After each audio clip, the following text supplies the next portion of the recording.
Pauline Swift for Our World Media Magazine.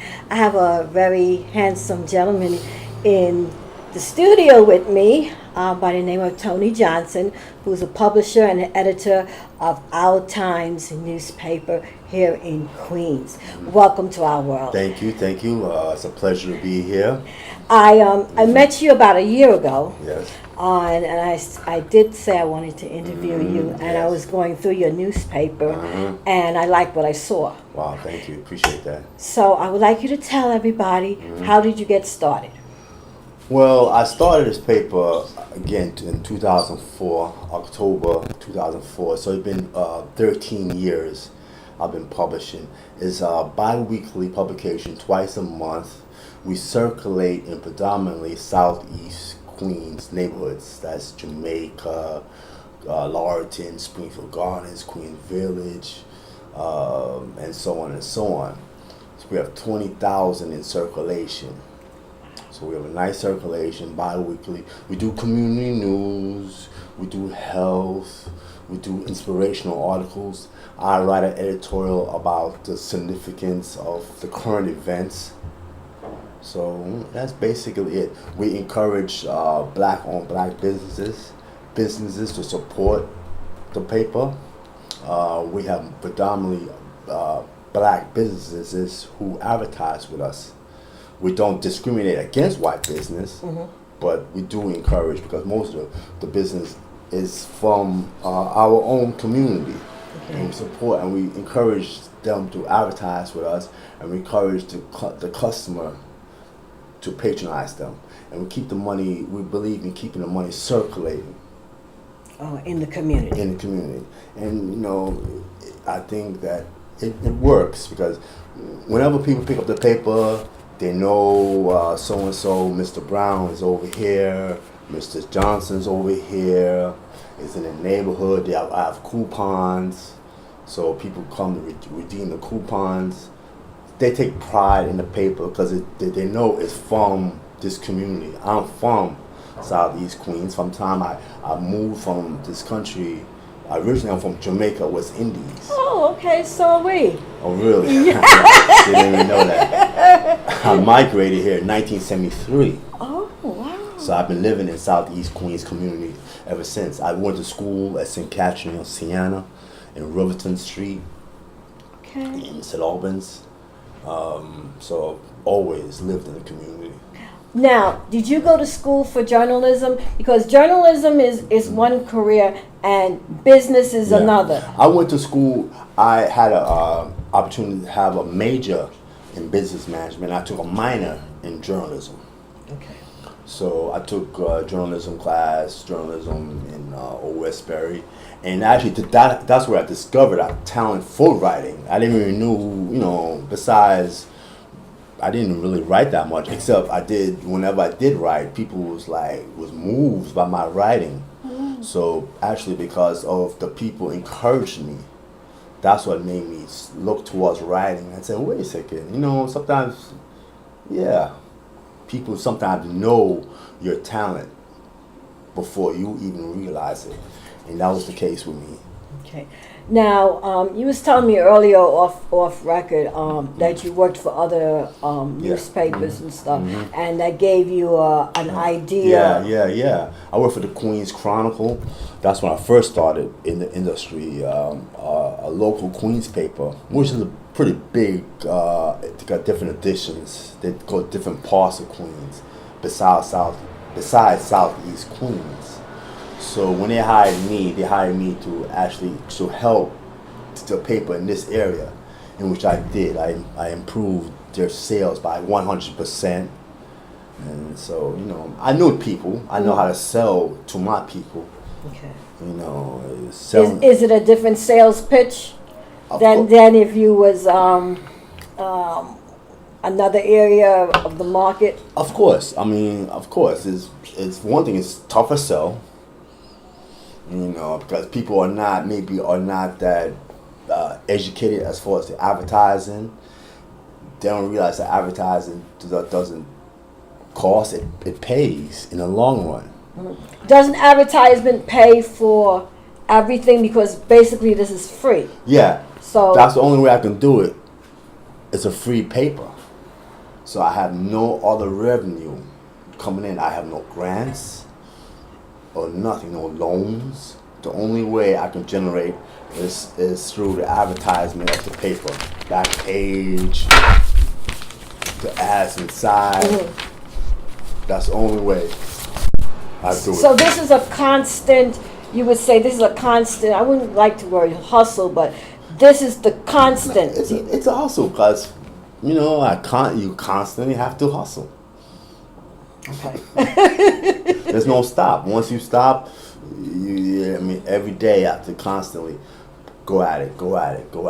But it's rewarding for me because I'm doing it for my community and for myself and empower myself and my community. So to me, I could do it this 24 hours a day, 7 days a week. I'm tireless. Okay. So maybe that's the edge I have. What made you, after working with the other newspaper, what made you horn into journalism? Why not another route? What made you focus now? This is where I really want to go. No, well, I realized that journalism is important because the written word is everything. So many people get so much content from the written word, and I realized that I had the talent. I end up writing poetry. Okay. I end up working on novels. I'm doing different aspects of writing, in which people are still drawn to me. People are drawn to my writing. So I have the talent. So I just focus that on journalism and everything surrounding it. The advertising and stuff like that surrounds my writing, complements my writing. Okay.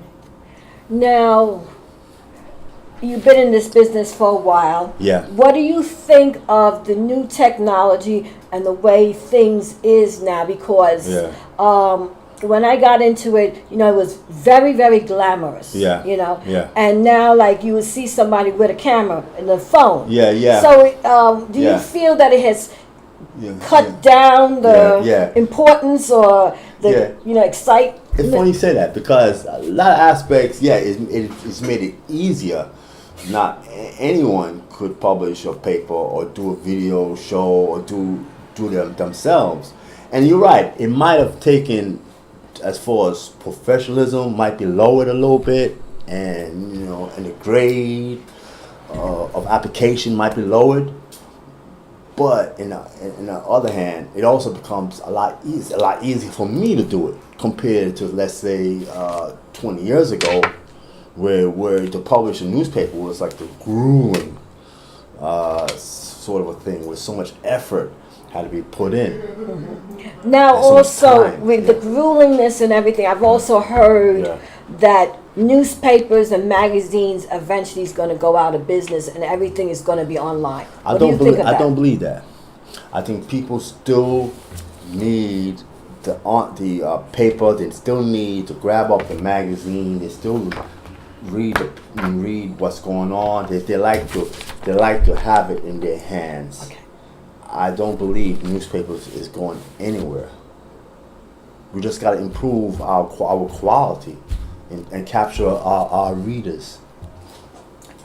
Now, I saw you on a YouTube in a supermarket, and I'm now live in Jamaica, Queens, but I am from Corona, and I've been living out here for like 7 years, and I see such a cultural diversity.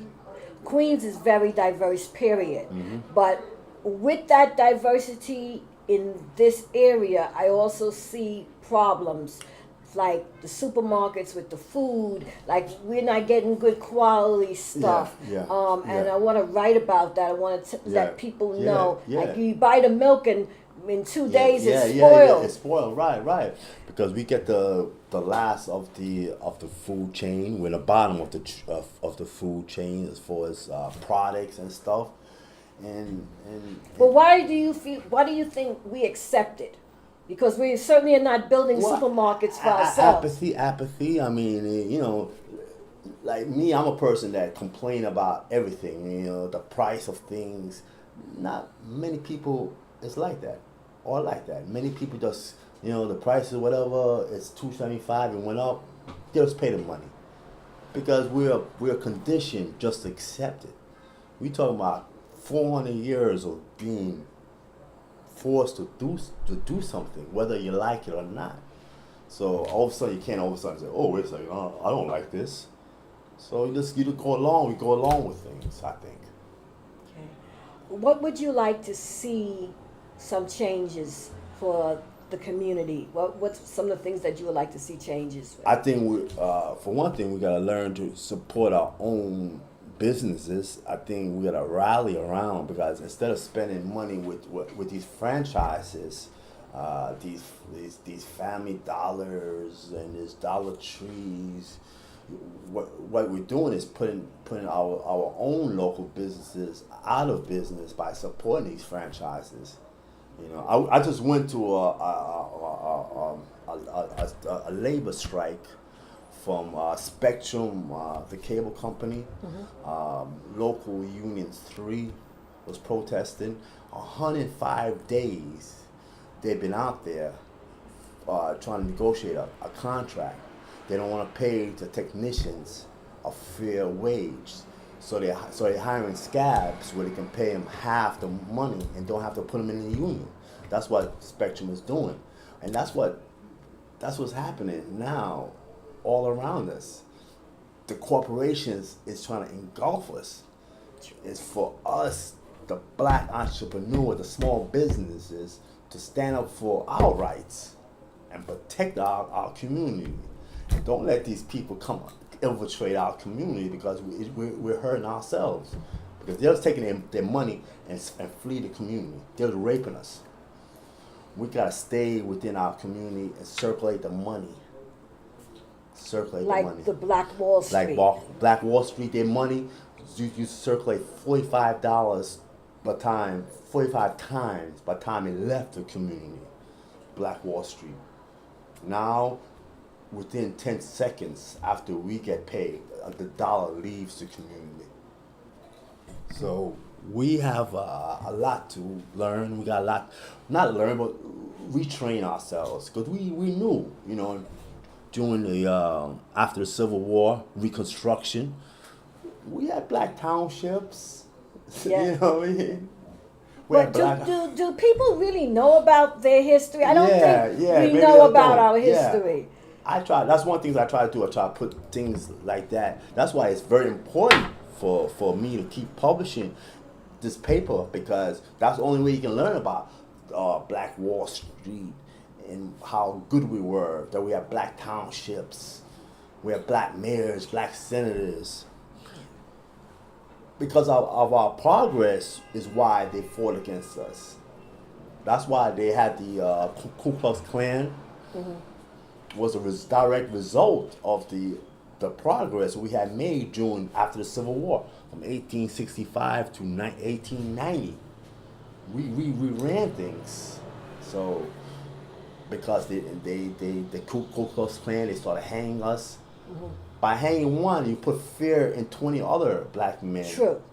That's what public hanging was for, to put fear in the masses. We see this guy get hung, you can be like, think twice about venturing off into business. True. So that was the point, and it's been very effective. What advice I always ask this question? Yeah. What advice would you give to young people that want to get into the publishing field or journalism? What should they focus more on today? Whatever you do, don't focus on the money, because you won't do it if you think about the money. Do it because you have something to offer. You know what I'm saying? Whether you have a skill or love, don't do it for the money. If you love something good, if you love something, you can be good at it, and eventually you can make money. I feel that way. Do not focus on any money on any aspect, and learn your profession. You know, Don't worry about taking extra classes. If you gotta invest in if you gotta invest in your own skills, do it. Invest in yourselves. Okay. Yeah, because I know that, as I said earlier, the industry has changed, Yeah. and a lot of young people, they're looking to make money, which is nothing wrong with making money, Yeah. but you still have to have a passion. Yeah, you have a passion. To me, a passion is everything. That's what keeps you going. That's what keeps me going. I hear you. What would you like to do in the next 5 years that you haven't done already? Well, next 5 years. Where do you see our times going? Or will there be another publication? Well, God willing, I want to grow, get more pages. Right now, I'm only 16 pages. First, I'd like to go up maybe to 20 pages. Take small steps. I want to, but then I gotta grow with the community because I have to have the support from the businesses in order to grow. For me to grow 4 pages, I gotta get 8 pages worth of advertisement. So it all, I'm growing with the community. I cannot grow faster than community. Okay. So I am part of the community. What's your perspective on Southern Boulevard? I know that you have to be aware of the new buildings that's going up, the hotels, supposedly affordable housing. Yeah. I'm still like, what is affordable housing? I've been working with a gentleman called Glenn Greenwich, the BID improvement program for this area, and my thoughts is, because we said that a lot of the mom and pop shops is going to be run out. It's going to be pushed out in order for the big corporations to come in. Right. What's your take on to see the new Southern Boulevard? I mean, affordable housing, like you said, is not for people who can't afford it, because I mean these rents are for affordable housing anywhere between $1,000 $1,500, and they call this affordable housing. I don't think so. I think the gentleman you mentioned, Glenn. I mean, I know him. He works with churches. Yes. The churches are in an honest thing too. The churches, they're actually selling the people out. Selling out to people. A lot of these churches are taking over people mortgages. Indeed, there's a lot of stuff going on in this community, and your gentleman right there, he's part of the machinery. Him and another fella comes in here, and with this affordable housing, they get grants from the state, and combining with this grant and this private and this bank, and this Chase Bank gets hooked up on it. J.P. Morgan, these are all, the big corporations. Big corporations that supported slavery. Merrill Lynch, they all get hooked up on this thing, and these big corporations. And they get a land, they purchase the land, they shut down these small power stores because they can't afford the rent. They buy the building, and then they raise the rent for this mom store, and get them out of business. Because it seems like it's going to be like another 125th Street or another downtown Brooklyn. Yeah. And the churches are behind it. Some of the biggest churches are behind this stuff. Wow. Alan Amy. I hear you. I mean, they got a bank in the church. You know what I mean? Big business. Big business. It's big business. It's big business. They got a banking across the street. They work with these. They were supposed to get Starbucks and High-Up across the street from Alan Amy, because that's what could afford to live. But is this what the community wants? No, the community doesn't want that. The community wants to to have a mom and pop store that knows your name, that welcomes you, that you can walk in, no pressure, can shop, you know, can enjoy your life. They don't want the pressure from big corporations. I think that's what they don't want. They don't want that. They don't want that. But the people, the individual person, feel like he doesn't have any power. He doesn't even believe in his voting. You know, and look what happened with the presidential election. True. We vote. We don't. Not one black person I know voted for Trump, and he became president anyway. So something's wrong. I don't know if our votes are not counted, or maybe they got changed to electoral college, which is really was a archaic thing from slavery. Reason why they have the electoral college, because to make sure that like the states like Virginia, Mississippi, and all these states that was rednecks would still have clout, would still have power. They didn't want like people. Most of the people was moving into California, New York. They didn't want, and they'll vote. That's why the majority of the people voted for Hillary Clinton, True. because most of the populations are living, in California and stuff like that, and they're using this archaic system, outdated, the electoral college, and that's the only reason why Trump won, and they do it on purpose because they know they want, by keeping that system intact, that allows them to make sure they have their man as president. Tony, thank you for this wonderful interview. You're Tony welcome. Johnson from Our Times newspaper. Yeah. Pauline Swift for Our World Media. Yeah. Don't forget to check us out on Twitter Yeah. and Facebook and all that good stuff. And we'll talk about it again next time. Okay. Thank you. Mm-hmm.